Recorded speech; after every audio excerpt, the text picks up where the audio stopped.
Today, we take a look at Michigan's 2022 early signing class. This is the Wolverine of On3 Sports, the best of college sports and recruiting.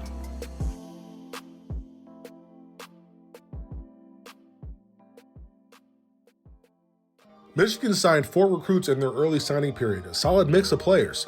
The rotation currently includes players who have a pretty good chance of being gone for the 2022-23 season. As it currently stands, Eli Brooks, possibly Hunter Dickinson, Musa Giabate, and Caleb Houston will be leaving for pro aspirations or eligibility exhaustion. It's still up in the air if Brandon Johns uses his extra year as a super senior, so for this video, I'll just assume he'll be returning. Michigan more than likely loses a backcourt starter, a wing, and 2 frontcourt players. Jett Howard was able to go out and get a class currently ranked number 6 in the country. I have an individual breakdown for each player, and you'll see it flash in the top right-hand corner during each player segment. Gregg Glenn comes in as the 103rd prospect overall and the number 18 power forward in the country. Out of Calvary Christian in Fort Lauderdale, Glenn had offers from Arkansas, Florida, Miami, LSU, Florida State, Maryland, and others. He's about 6'7", 220, and he falls in that tweener category between being a guard, wing, and a post player. Glenn is most dangerous when he's within 15 feet of the basket, initiating as the aggressor. When he's floating on the perimeter, he does become a little bit disengaged, and that usually happens against lesser teams. He will not be able to do that next year against D1 competition. He has an okay jump shot form, not great. He is best in spot-up type situations, but I'd much rather him being aggressive and playing around the basket. He's also a very underrated passer. One part of his game I really like is his unselfishness. He'll find guys on the court for threes and dump-offs once he attracts defenders. Now, even though a couple guys in his position won't be back next year, there are still plenty of 3s and 4s on this roster, including Terrence Williams, Brandon Johns, Isaiah Barnes, Will Cheddar, and also taller backcourt guys like Zeb Jackson and Kobe Buffkin who could slide down to play the 3. The ways to get early minutes on next year's team is to find a consistent jumper and be ahead of schedule defensively. Doug McDaniel comes in as the 60th prospect overall, the number 8 point guard in the country. 5'10", 5'11", 160, coming out of the toughest non-prep basketball conference in the country, the Paul 6 point guard had offers from schools like UConn, LSU, Florida, before committing to Michigan. Doug has had an interesting high school career, playing alongside an All-American backcourt with current Duke starting guards Jeremy Roach and Trevor Keels. Being the underclassman with those guys, he was the point guard at times, and other times he had to be the second or third option off the ball. Now with those 2 gone, he's the man at Paul 6 with the keys. Earlier in high school, one of the bigger questions was his jump shot. But over the last year or so, his jump shot has been improving drastically. His catch and shoot threes look good when off the ball, not as consistent off the dribble or with the heavy contest, but he shoots it well enough where teams have to know where he is. He's quick with the basketball, really tight handle, probes and slices the defense, finds shooters and cutters for easy shots. Defensively, he can guard both positions. He takes pride on that end of the basketball court. His chance for playing early is pretty interesting though. Eli Brooks leaves, but Devontae Jones or Frankie Collins still have eligibility left.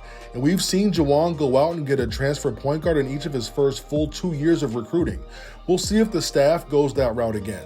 Tarris Reed comes in as the number 38 prospect overall, the number 8 center in the country.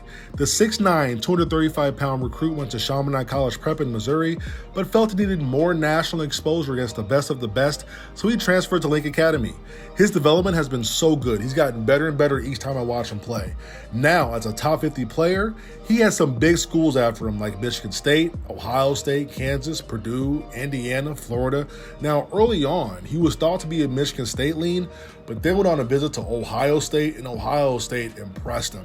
So much, he was actually close to committing to the Buckeyes, but his inner circle told him to make sure he takes his visits. Then he visited Michigan, and he was blown away by Juwan and the staff, and Terrace committed soon after. Skilled big man, compare him to David West, can finish over either shoulder, has a nice jump shot, can handle the ball a bit for his size. This is a guy who I can see coming in and playing right away. He will also be able to play with other bigs with his ability to stretch the floor and length on the defensive end with a 7'4" wingspan.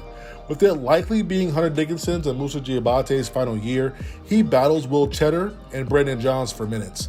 That's without knowing if the staff looks into the portal for more big man depth, but right now, I'd peg Terrace Reed as highly likely to get quality rotation minutes from day one. As of now, at 6'7", 220, Jed Howard comes in as the highest rated recruit at number 36 overall, the number 11 small forward in the country. He spent his last 2 years at IMG Academy, and despite being the son of Michigan coach Juwan Howard, he still went through the recruiting process, being pursued by schools like LSU, Georgetown, Tennessee, NC State, before ultimately choosing Michigan. Started watching him when he was just a 6'5" sophomore, and his physical growth since then has gotten better and more impressive.